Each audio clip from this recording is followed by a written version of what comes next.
costas de você. Jogo 6 de terça-feira, uma coisa chata. Ele tinha mercado na Europa. Chama pra testar pra fazer rádio, igual fez na Venezuela. A seleção embalou rumo ao Hexa 2022.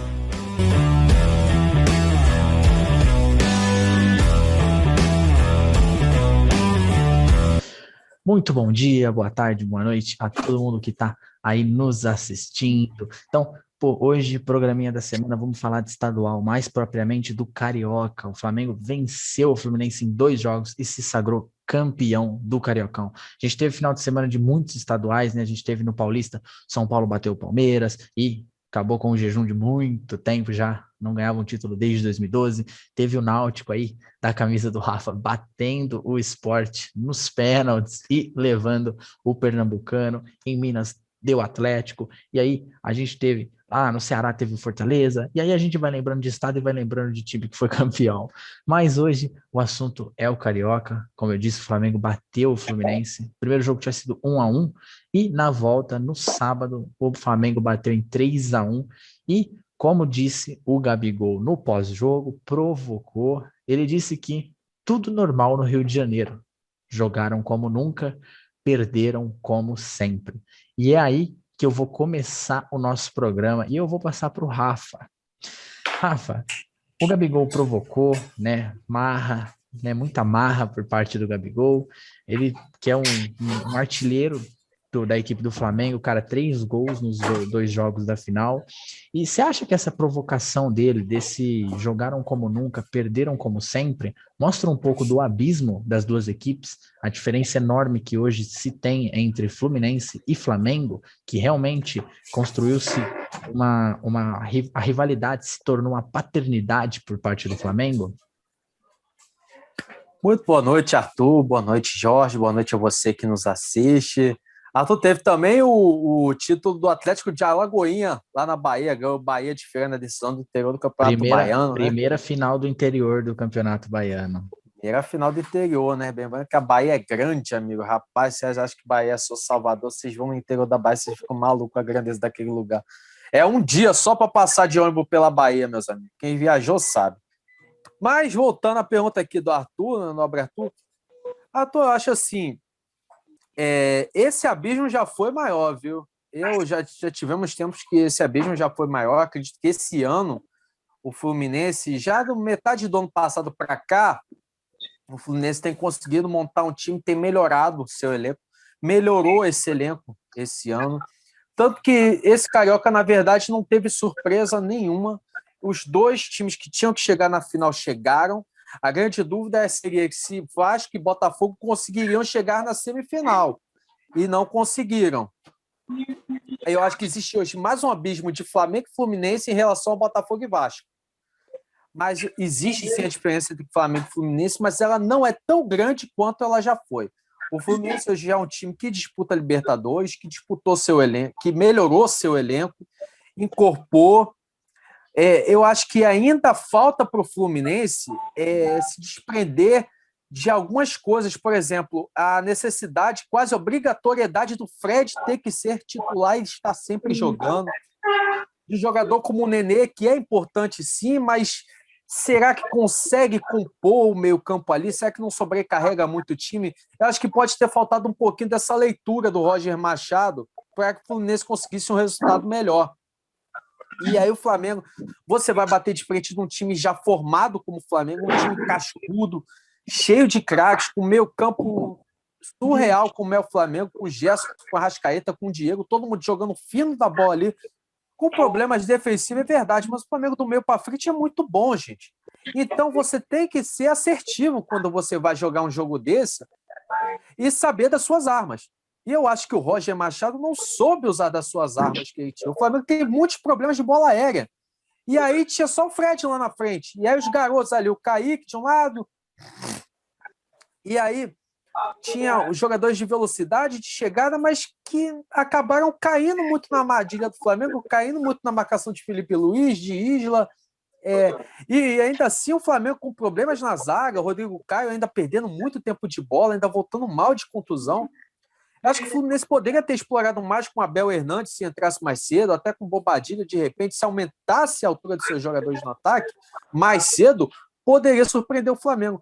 Quando o Fluminense coloca esses jogadores em campo, o Fluminense toma um terceiro gol e o Flamengo mata, amigo. E aí é muito complicado. O Fluminense teve a oportunidade de fazer gol ainda, cruzamento numa falta que o jogador esteve de frente para o Gabriel Batista, que ali era a bola do goleiro, e a bola passou. Teve essa oportunidade, não fez. E aquela coisa, decisão, e ainda mais contra o Flamengo, você tem que fazer. Se você não fazer e não matar, o Flamengo vai atrás e vai amassar. Então, eu acredito que o Fluminense não conseguiu explorar tudo que poderia. Isso aí vai vir com o tempo. Naturalmente, o Roger vai ver as escolhas. Se não for teimoso, vai conseguir, de repente, achar onde encaixar ali o Casares, onde encaixar um Abel Hernandes, saber mexer melhor com as peças. Já o Flamengo é um time pronto. O Gabigol é um jogador que entrou para a história do Flamengo, isso é inegável, mas tem sido cada vez mais decisivo e cada vez mais marca sua história com a camisa do Flamengo. Realmente é muito decisivo. Acho que o Flamengo não só tem um abismo, uma certa diferença para o Fluminense, mas eu acho que vai até um pouco à frente dos times do Brasil. Digo do meio para frente. O Flamengo, na defesa, ainda é um time que tem muitas deficiências, Arthur, e não é um título que vai mudar isso. Certo, certo. O Rafa falou um pouco sobre essa diferença do Flamengo até para as equipes do Brasil, a gente pegando o Brasil como um todo. E falando um pouco mais sobre isso, Jorge, você acha que hoje o Flamengo pode ser encarado como o principal candidato ao título do Brasileirão? Boa noite, Arthur. Boa noite, Rafa, e a todos que estão interagindo aí no programa Olho no Lance. Olha, Arthur, eu vejo o Flamengo hoje um Flamengo forte. Hoje possui o melhor elenco do Brasil, isso não há dúvida, não tem como contestar essa realidade. Tem um treinador, Rogério Ceni, que está afirmando cada vez mais, é o terceiro título já conquistado frente ao elenco do Flamengo, mas o Flamengo tem hoje adversários fortíssimos para o Campeonato Brasileiro. Olhando para o Campeonato Carioca, eu posso dizer que o Flamengo pegou adversários com expressão bem abaixo. É diferente de um Campeonato Brasileiro.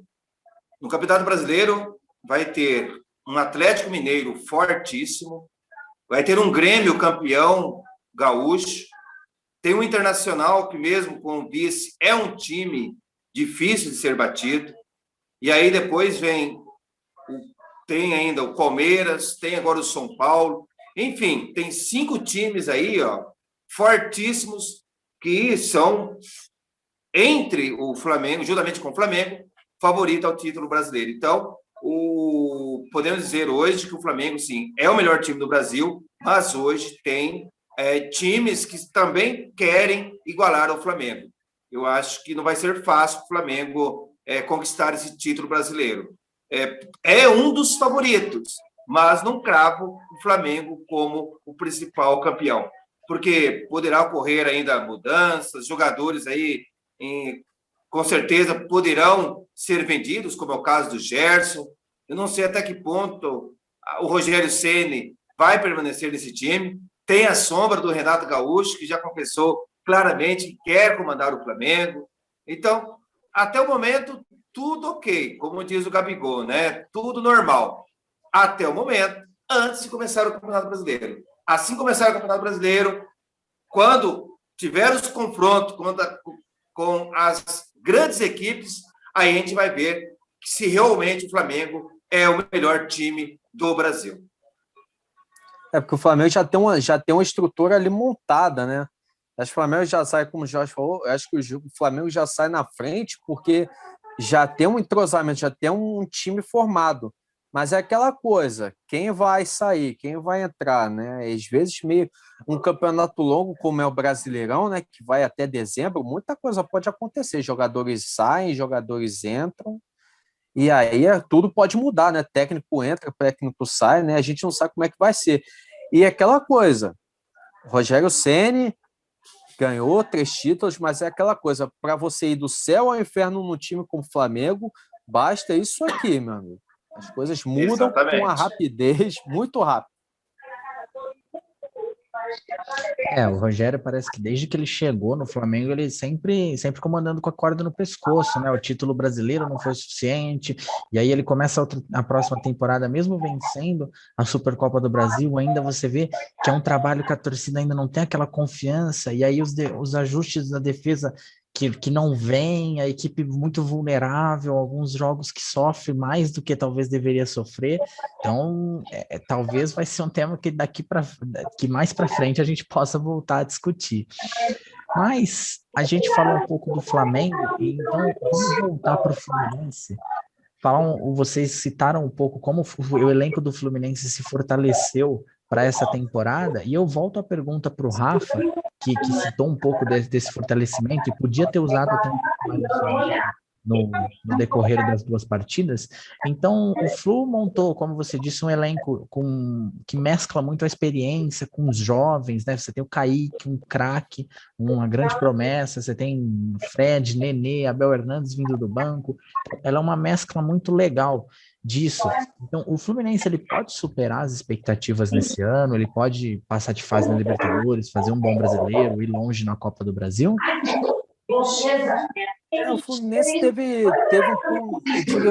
um pouco de falta de sorte. O grupo do Fluminense na Libertadores, a princípio, é um time meio com um grupo meio complicadinho, mas o Fluminense vai se saindo, pelo menos isso, saindo muito bem até o último jogo, né, contra o Júnior. Vai para uma partida decisiva contra o River na Argentina. E acho que o Fluminense tem totais condições de passar de fase. E aí, mata-mata é outros 500, amiga. Pode acontecer, depende do caminho que se pega, os cruzamentos, e aí é que vamos ver. Durante o Campeonato Brasileiro, a expectativa do Fluminense é melhor do que o campeonato anterior. O campeonato de 2020, o Fluminense era um franco atirador. Ninguém apostava. A obrigação que o Fluminense tinha era brigar para não cair. Mas aí agora o Fluminense já entra com a outra visão, já se espera mais desse time. Já se espera um time que briga ali entre Libertadores e título de repente. E aí vamos ver. Agora, tem elenco para isso? Mais ou menos. Eu acho que tem outros times à frente do Fluminense nessa briga aí do título brasileiro, como o Atlético Mineiro, como o Jorge falou, como é o São Paulo, já tem o Palmeiras. É verdade que tem o Grêmio, da dupla Grenal, por que não? Então, já são times ali que, a princípio, estão acima do Fluminense, né? E aí a gente vai ver quem é que vai dar prioridade, se algum time vai dar prioridade a alguma competição ou a outra competição. Mas eu acho que, de repente, uma Copa do Brasil seria legal para o Fluminense focar e conseguir um título nacional. O Campeonato Brasileiro, como é um campeonato muito longo, ele vai até dezembro. Não sei se o Fluminense vai ter essa força para chegar até lá, né? Mas, sem dúvida nenhuma, começa com expectativas melhores do que no campeonato de 2020. E você, Jorge, concorda com o Rafa? Você acha que o Fluminense, de repente, vem com uma pressão maior do que veio ano passado e pode acabar atrapalhando? A pressão sempre existe, né? Eu costumo falar que a pressão existe em todo time. Né? Quando, mesmo conquistando o título ou não, a pressão, a cobrança é muito grande.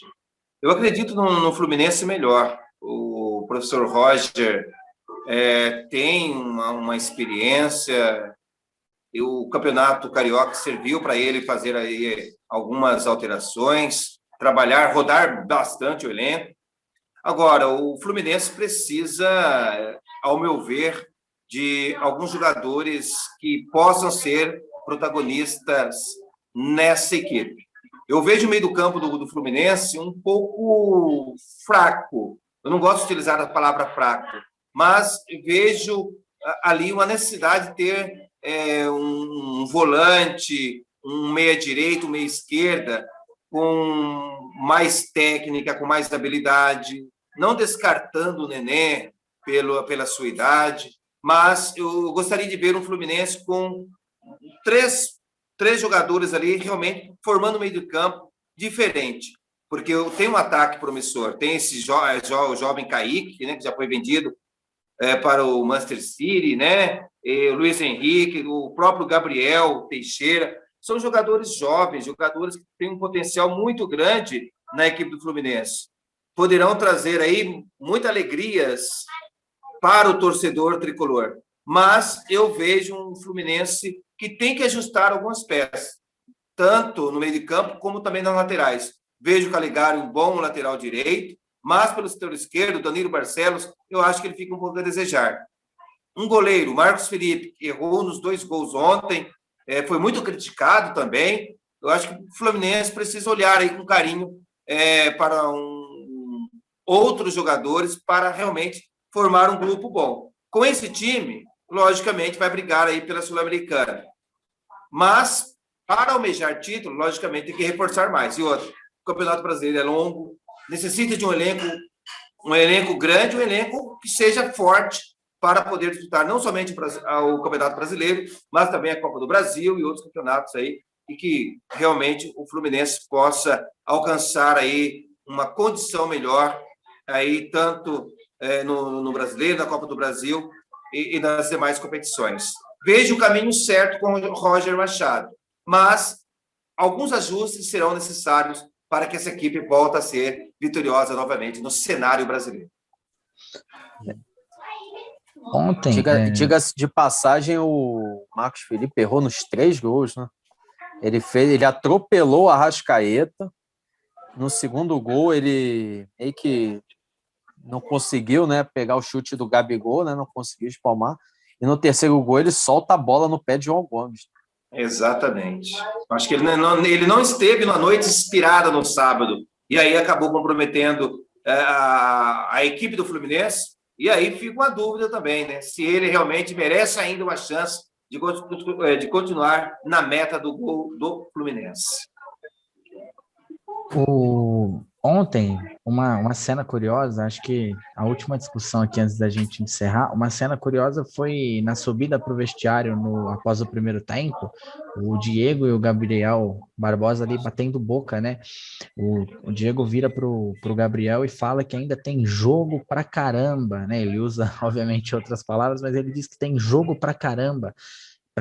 Caramba, você foi bonzinho, hein? Caramba, fui bonzinho. Tem jogo pra caramba. Usou aquela expressão que tem um alho, assim, sabe? Isso, ali, aquele que ele tem... Alho. Até pra temperar. Isso, que usa pra temperar. Dar um tempero ali, um alho. Carvalho. Então, Carvalho, sabe seu Carvalho lá? O seu Carvalho, porteiro, né? O Detran e ele disse que era pro Gabigol meter mais 10, e aí ele fazia isso. Então, que aí o Gabriel vira para ele, né, e fala assim, ó, dá a bola em mim. E o Diego, depois que o Gabriel diz isso, o Diego fala que vai correr pra caramba, né, de novo ele fala caramba, e que vai correr que nem maluco e vai dar a bola nele. Então, eu acho que essa atitude do Diego, talvez vocês acham, vocês concordam que essa atitude do Diego, ela pode mostrar que o Flamengo finalmente encontrou o capitão da sua equipe? Eu acredito que com certeza.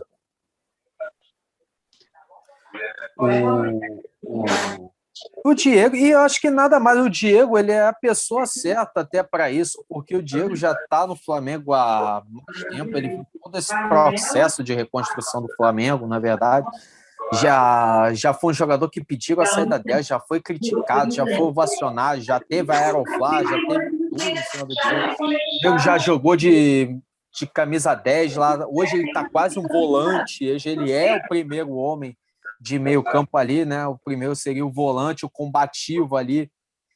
E ele tem um espírito, eu acho que o Diego hoje ele conseguiu incorporar esse espírito que o torcedor do Flamengo espera de um jogador. Ele pode não ser aquele cara que rende tudo, ele não vai fazer 300 gols, não vai dar 300 assistências, mas ele entendeu que ele precisa entrar numa bola, ele vai dar um carrinho e vai dar a vida, e é isso que o torcedor do Flamengo quer, entendeu? O torcedor do Flamengo não quer um jogador que chute pro gol, seja empurreiro, tome uma porrada na cabeça, levante pedindo amarelo e bote a mão na cabeça reclamando com o árbitro. Como era um certo centroavante que hoje está no Internacional alguns anos atrás. Ele quer isso que o Diego é. Que é um jogador que vai, que grita, que cobra. eu posso dizer que o Diego, ele representou boa parte da torcida. Tem muita gente que não gosta dessa coisa de o cara chegar e provocar. Realmente, 2-0 ainda tinha o segundo tempo todo pela frente, tanto que o Fluminense fez um gol logo no início. Podia ter ido tudo por água abaixo. E aí, como é que fica? Como é que fica se o Fluminense consegue empatar, consegue virar, não é verdade? Eu acho que o Diego faz muito bem até dar uma baixada de bola, porque ainda realmente tinha jogo. E o espírito é esse. O espírito é esse, é cobrança, é um time de homens maduros, um time vencedor, mas que não se cansa e quer vencer. Eu acho que você tem que ter, sim, eu acho que às vezes o seu Gabigol ele sobe um pouco o tom, sobe um pouco em cima, desnecessariamente. Eu acho que até parte um jogo psicológico dele com o adversário, mas é um risco. É um risco e às vezes ele pode cair nesse próprio risco e trazer uma pressão para o próprio time desnecessária. Então, eu acho a atitude do Diego muito boa, muito válida para cima do Gabigol. E acabou dando certo, porque o Flamengo conseguiu manter a concentração e sofreu o primeiro gol, mas conseguiu reagrupar, retomar o jogo e conseguiu fazer o terceiro gol. Eu acho que o Diego, sim, ele tem tudo para ser esse capitão do Flamengo, sim. Eu acho que ele deveria ser, viu? Eu acho que, pois, às vezes é o Everton Ribeiro, eu acho que o Everton Ribeiro não tem essa personalidade para ser o capitão do Flamengo, né? Hoje, outros jogadores, como o Diego, até o Gerson, de repente, mas o Gerson já deve estar de saída aí, né? Então, eu acho que deva ficar, assim, a faixa com o Diego, merecidamente. Eu concordo também com o Rafael, Arthur, porque hoje o Diego vem desempenhando uma função espetacular no Flamengo. Ele, como primeiro homem ali, ele tem um passe que é essencial. Então, essa mudança do Diego como meio armador para primeiro volante surtiu um efeito muito grande. Contribuiu muito para o bom desempenho dos outros atletas para a equipe do Flamengo. Agora, em termos de liderança, como o Rafael falou, ele é um líder absoluto e merece ser o capitão do Flamengo e, pelo futebol que vem apresentando, merece muitas conquistas pela equipe do Flamengo. Certo, muito bom. Mais um grande programa, um bom papo com vocês. Queria agradecer ao Rafa, ao Jorge pela presença. Hoje, infelizmente, o Caleb não pôde estar presente. Caleb aí vivendo festas de aniversário por todo o Espírito Santo. Hoje não pôde comparecer. Caleb que não está aqui para falar mal do Pedro hoje, que o Pedro quase fez um gol e decidiu o campeonato. Pedro é seleção. Pedro é seleção, mas o Caleb não pode ouvir, porque senão o Caleb vai ficar bravo com a gente no grupo. Então, o Caleb vai ficar assim, ó, ele vai ficar, o Pedro não joga nada, caramba, parece o Cristiano Ronaldo, é um deus assim, um negócio assim. Agora o Pedro não joga nada, é tudo na sorte. Ou como ele disse no último programa, eu sou amante do Everton Ribeiro.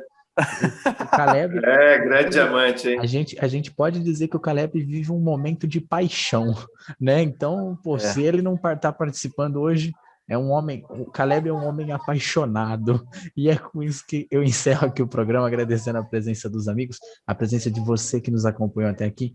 Deixe seu like, compartilha o nosso canal. A gente se vê na próxima semana com mais um tema, mais um assunto e mais um debate.